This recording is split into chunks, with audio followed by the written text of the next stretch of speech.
Don Pedro Baños, muy buenas noches. Hola, buenas noches. Un placer saludarle aquí.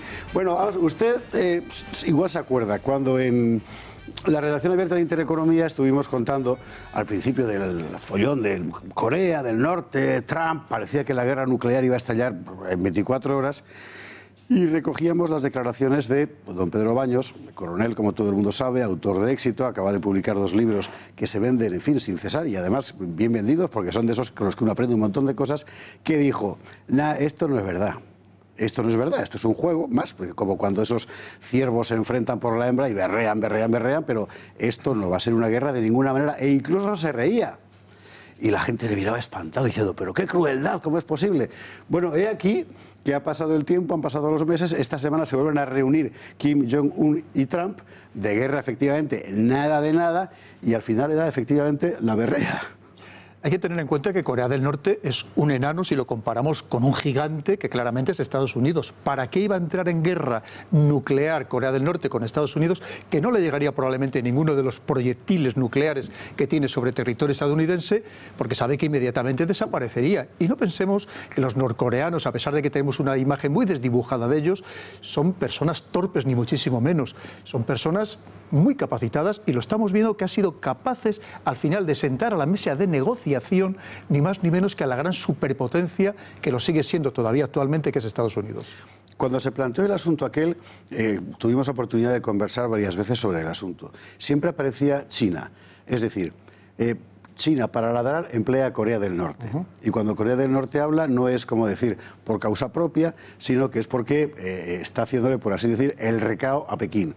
Esto quizás es un poco caricaturesco, pero mucho de eso hay. Totalmente. Hay que tener en cuenta que antes de la reunión que se va a producir, parece ser, entre Trump y Kim Jong-un, hace 10 días Kim Jong-un ha ido a visitar a Xi Jinping, al presidente de China, a China, probablemente a recibir instrucciones. Está clarísimo. Hay que tener en cuenta que son frontera, Corea del Norte y China, y bajo ningún concepto a una China que está tremendamente enfrentada ya económicamente, geopolíticamente y cada vez más militarmente con Estados Unidos, no le interesa que Estados Unidos predomine en su misma frontera, que sería en el caso de tener verdaderamente ascendiente sobre Corea del Norte. Vamos a tratar de explicar esto muy rápidamente y seguramente don Pedro lo explicará mucho mejor que yo. Si usted coge el mapa del mundo y pone en el centro no a Europa como hacemos nosotros, sino a América, como hacen los norteamericanos, verá que Norteamérica tiene a los lados solo mar. Y la única forma de llegar al otro lado del mar y por tanto protegerse es tratar de atar lo más posible los continentes que rozan. En Europa tiene la Unión Europea frente a Rusia, en Asia tiene frente a China el cordón que va desde Japón hasta Filipinas, que por cierto ahí también están ahora mismo hirviendo. Al final la jugada siempre es la misma. Lo ha definido muy bien. Hay que tener en cuenta que Estados Unidos se ha convertido en una isla de seguridad y quiere convertirla todavía mucho más. Parece ser que va a iniciar una nueva guerra de las galaxias en el sentido de instalar en el espacio sistemas misilísticos antimisiles, precisamente. Recordemos que fue aquello, paréntesis, porque mucha gente que será muy joven no lo recordará, es la argucia con la que Reagan dobló el brazo de la Unión Soviética. Absolutamente, porque fue tan sumamente elevado el coste que la Unión Soviética no lo pudo soportar. Fue uno de los elementos o de los instrumentos que se emplearon precisamente para terminar de desmontar a la Unión Soviética.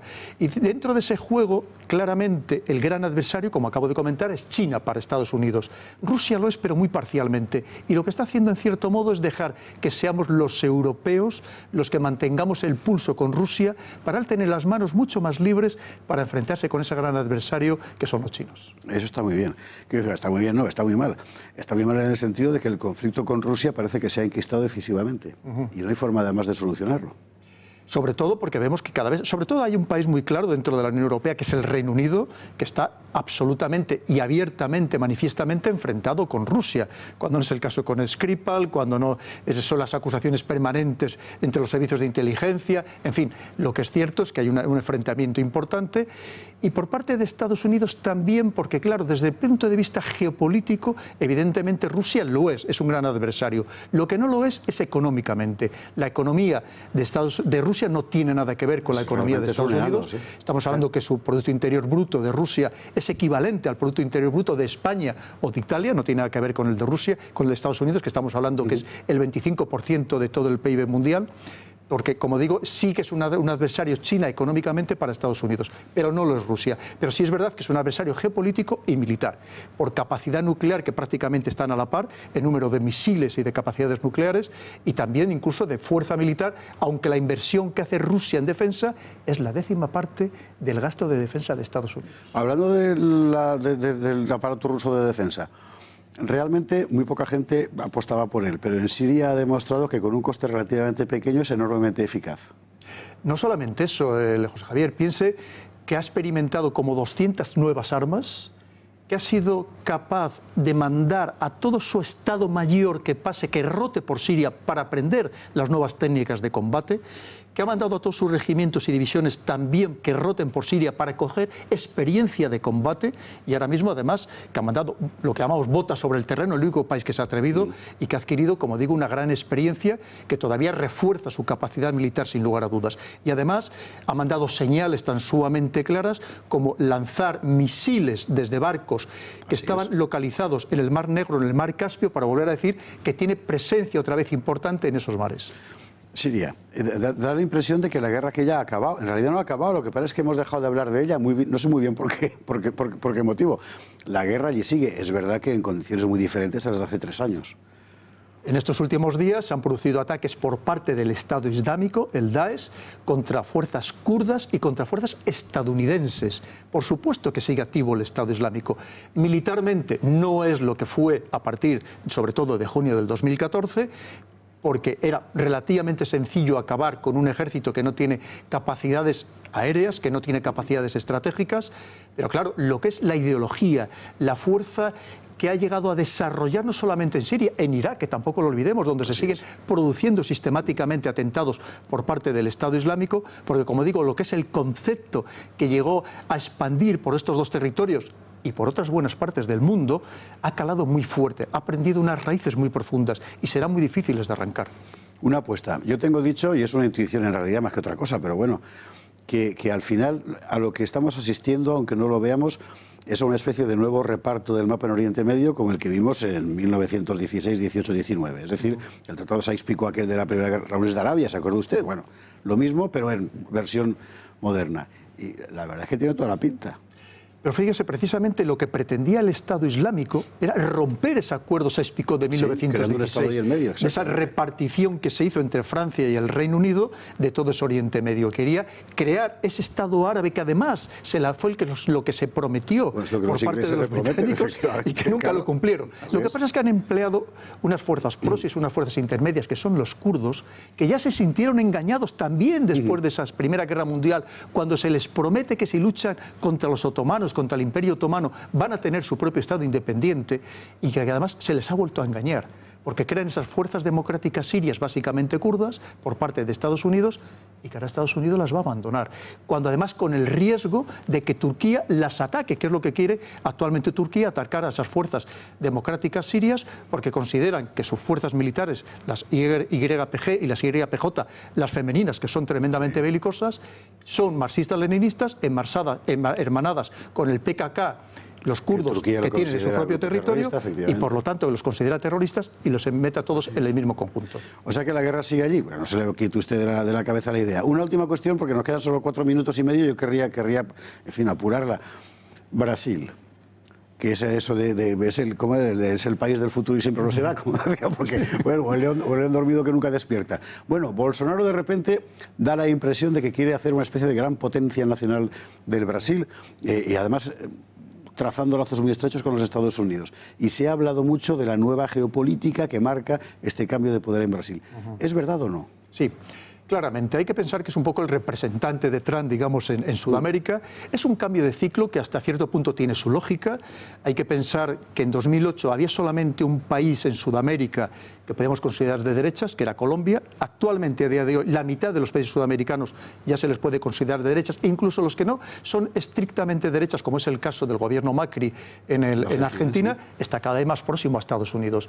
¿Qué significa? Porque, como digo, ese cambio de ciclo en el que se dan cuenta que ha habido unos gobiernos gobiernos, unas administraciones socialistas que no han satisfecho las necesidades verdaderas del pueblo, no han acabado con unos niveles de delincuencia impresionantes, en algunos casos de verdadero salvajismo. El país del mundo con más homicidios. Es una absolutamente. No han acabado con la pobreza y las desigualdades sociales muy importantes, no han puesto orden en definitiva en el país. Y la gente busca la esperanza en otro tipo de gobierno. Vamos a ver qué pasa, vamos a ver cómo actúa, y lo que es cierto es que ahora mismo la administración Bolsonaro se ha volcado no solamente con Estados Unidos, sino también con Israel.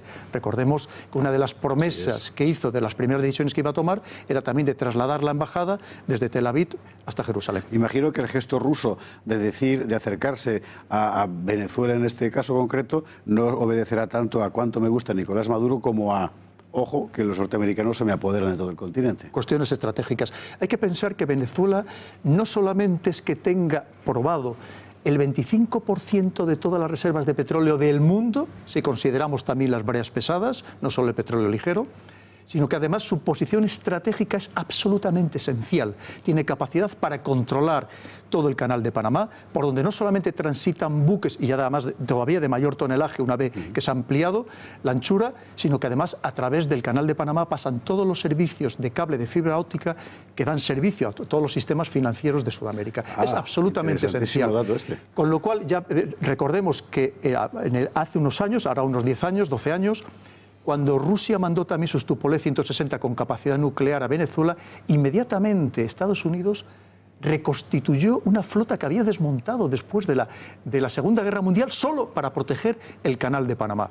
Y además ese otro canal que iban a construir China principalmente, también con el apoyo de Rusia en Nicaragua, Estados Unidos ha sido capaz de, mediante movilizaciones indígenas, cuestiones ecológicas, de evitar que ese se llegue a producir, porque le causaría un grandísimo trastorno y sería otro elemento más a vigilar. Esto último que acaba de citar Pedro Baños es lo que se llama, como decir, la guerra híbrida, en la que uno emplea diferentes elementos, incluido en las protestas sociales, los tal. Cada vez más. Hoy en día las grandes potencias, José Javier, tratan de evitar el enfrentamiento directo militar, entre otras cosas porque puede generar una escalada nuclear, y lo que tratan es de emplear, efectivamente, a través de esa guerra híbrida, la propaganda, la manipulación mediática, la guerra psicológica, y entre ello también están las movilizaciones populares. Así que cuando usted vea la tele, oiga la radio, lea la prensa, piense que a lo mejor le están metiendo en una trinchera y usted no lo sabe. Es una cosa que hay que tener presente. Pedro Baños, muchísimas gracias. Encantado, José por Javier. estar aquí. En fin, siempre sabe a poco, pero bueno, ya iremos a darle, en fin, a pedirle más opiniones en otros programas. Le recuerdo, aprovechando esto, que está aquí su libro, El dominio mundial, lo último, por cierto, que es prácticamente un álbum, y de verdad que es muy interesante. Es un libro muy importante porque uno aprende una enorme cantidad de cosas, como siempre, con Pedro Baños. Lo dicho, un auténtico placer, como siempre. Hasta cuando quiera, José Javier.